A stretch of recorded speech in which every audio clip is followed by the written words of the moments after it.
lens it breathes. That's why a lot of people wear a cap to control what's coming in through the top of their head. Certain religions, they wear a little cap to control the top of the head. That's the soft spot.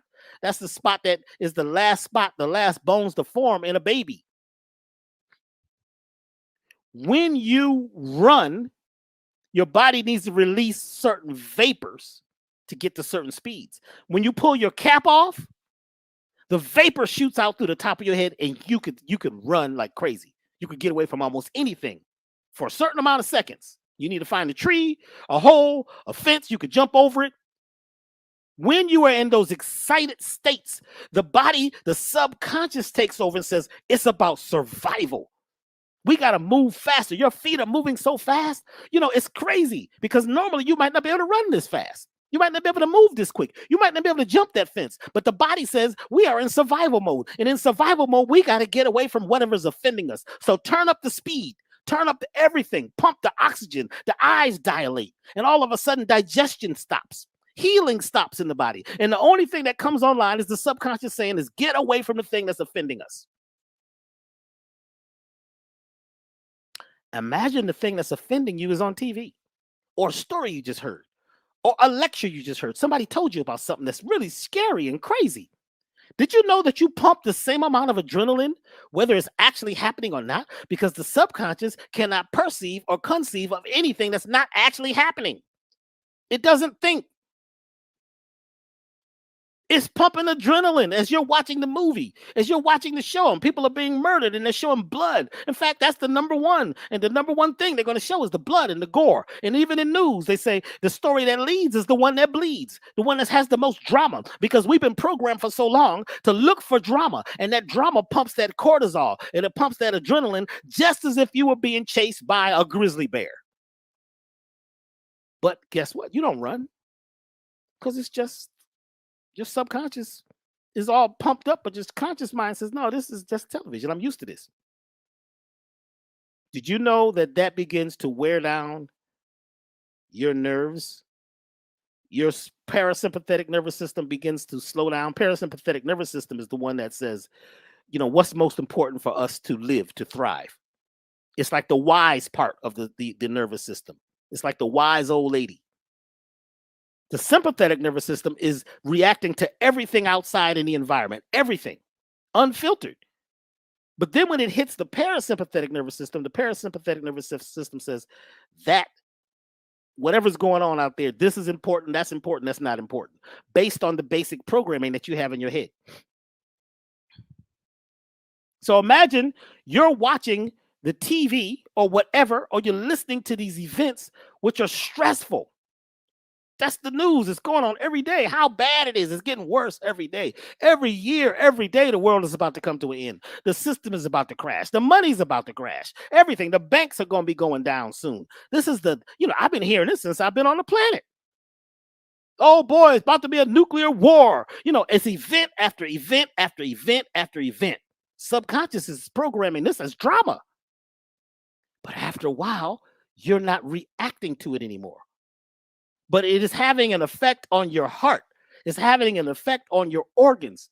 That adrenaline and that cortisol wears your heart down, wears your kidneys down. Your organs begin to break down early. So instead of you living up to 160 years, you can't, because you've been through so many states of trauma and didn't run because it was really no bear.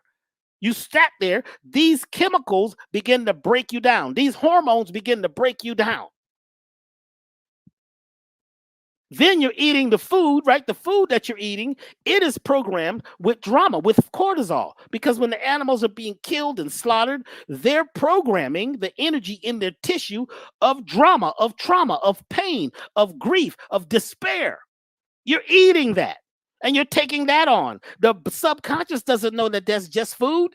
The subconscious says, oh my God, it's taking on the vibration, the vibratory rate of this material that you call good food that has actually been through trauma. So that becomes part of a storage tank. It becomes a whole library within you that this food, you're saying this food is good, but that food is actually not good for you because that food is programming you to have more fear because you're eating the cortisol and also you're eating the urine. of the dead animal. What are you talking about, Doc? Well, the animal, when it dies, its bladder backs up into its tissue. That bladder, that urine crystallizes as what they call what? Uric acid crystals. They look like little shards of glass. That is in your body, the urine. You see, when you get upset, you get pissed off, right? What does pissed off mean? When you get really upset, you notice you have to pee soon after that? Because your body, your kidneys, right, are what? They're filtering the fluids in your body at a very fast rate because something's going on. Something's happening out there. Something's crazy. It doesn't know that it's just an argument between you and two people. It says it could be a grizzly bear once again. It's just an argument between you and a friend. No, that could be a grizzly. The subconscious doesn't know. So the kidneys begin to pump and say, let's get rid of all the fluid we don't need. You get pissed off. That's what pissed off is. So when the animal dies, its kidneys back up. Its system backs up, and you're eating the urine. And the urine has the vibration. It has the cortisol and the adrenaline of something terrible happening, a demise. You're eating that. That becomes part of your subconscious. You're eating something that says that we're not going to live long. We don't have a good sense of peace and love anymore because we're eating, right, food that has fear built in, has anger built in. You're thinking thoughts about fear and anger because you're hearing it all day. You're seeing it all day. People are gossiping. People are newsy and nosy, and they keep talking on and on about how bad it is, and you become programmed as fear, and the subconscious says, this is our world. We live in a state of fight, flight, or freeze. Fight, flight, or freeze. We're supposed to run, but we don't. Subconscious programs all of this. It doesn't know until the conscious mind takes over and begins to create on purpose states of love, peace, and harmony over and over on automatic. Remember I said earlier, I said that if you take control of your breath, the subconscious says, stop playing back old files and record a new one because the captain just took over the ship. Oh, this is so deep. When you begin to take control and be conscious of your breath, the rhythm of the diaphragm is now being controlled by the captain of the ship. So it's like the captain coming on the speaker and saying, now hear this. Now hear this. This is your captain speaking. The whole crew on your ship, which is your body, every cell, every organ, every organelle, right? Every part of your body, your genes, your blood, everything is listening to the captain. The captain is speaking. The captain has got you breathing at a new rate. The captain has taken control, taken the wheel of the ship. So when you breathe a certain rate or you take control of the breathing, it tells everything else, the old playback tapes and the old stuff that's in the library, to turn down. It's not important. Record new events. Record. This is why you calm down when you breathe. That's why when you get into meditation, you got to breathe. You have to take states of, times during the day where you slip in these states where you breathe and breathe deeply, because usually your breath is being controlled by events that happened a long time ago that may not be even happening now. I'm not sure if I'm being totally clear, Brother Rich, so you're going to have to ask me some questions or something, because it's like this, and it's very challenging to explain this. I get excited because this is where the rubber meets the road, as they say in the country music. This is where the tree meets the earth. This is the whole thing. The subconscious, right? Once you can get control and understand the basis of the subconscious, you could change everything. Because if you were told as a child that everything is hard, everything is tough, the world out there is terrible, it's like, that's the programming that you have, and that's what you live from. You live from a base of state of fear. We are not taught so much love. Even our languaging, right, doesn't have a lot of love and peace and harmony in it. Until you take control of that and begin to change it, you begin to reprogram your subconscious. Dr. B, we've been talking so much in the past couple of shows about this quantum field. What is the subconscious mind connection to this infinite quantum field that we talk about so often? The subconscious is the conduit between your conscious mind and superconscious, the quantum field, the akasha. Mm. The subconscious is the bridge Mm. between what you desire Mm. and what the quantum field has to offer, which is everything, infinite. Mm. It's infinite.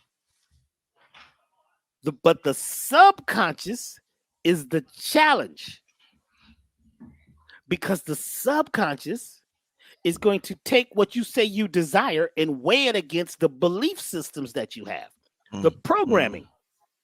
So, Right. for instance, this guy came to me years ago when I first became a what they call a psychological kinesiologist. That's one of the things that I do, psychological kinesiology. This person came to me, and he had been in prison, and he went to prison because he was trying to survive in the hood, and his mother, throughout his life, told him that he was just like his father. His father went to prison for some things, trying to help the family survive. And the mother was angry. So she always was talking bad or disagreeably about daddy, and told the boy, "You just like him. You ain't no good. You're going to live just like him." Now, the boy is very intelligent. He's mommy and daddy 2.0. He's the upgrade. So he can take what mommy and daddy did to a whole nother level. But mama's always telling him that he's just like his daddy. He ain't no good. You're going to end up in jail just like him. So guess what? Even though the boy's very intelligent, he grows up and he does something just like daddy, because mommy programmed his subconscious to be just like daddy, even though the boy never really knew daddy. But the mama introduced him to daddy because of the disagreeable talk, the talk of lack and limitation and not enoughness and fear and anger and grief. The mama taught him about daddy. All he saw was a few pictures and a couple times talked to him on the phone from jail. The son goes out and does something worse than daddy because the mama told him, "You're going to be just like daddy." Knucklehead. So while he's in jail, in prison, he begins to read. He's always in the library. He gets a law degree. He gets a business degree. He's actually teaching people in the prison how to read, how to change their cases, how to go to court, how to, how to better their